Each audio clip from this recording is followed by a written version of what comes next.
Hey there everyone, welcome back to our channel. In today's video, you are going to see how to save file in Canva.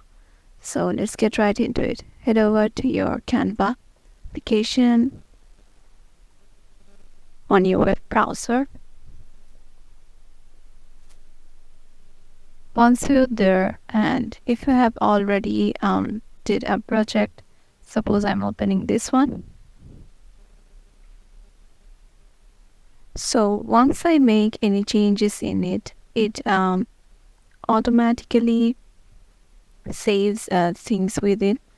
The things that is being saved is currently they showing here all changes saved. So if you just get out of the Canva website, the changes are saved from here. So you don't typically need to save anything on your Canva. Everything just saves on its own. So yeah, this is the thing. Here you can see that save all changes are saved. Hope this video will help you out, and we will see you in the next one.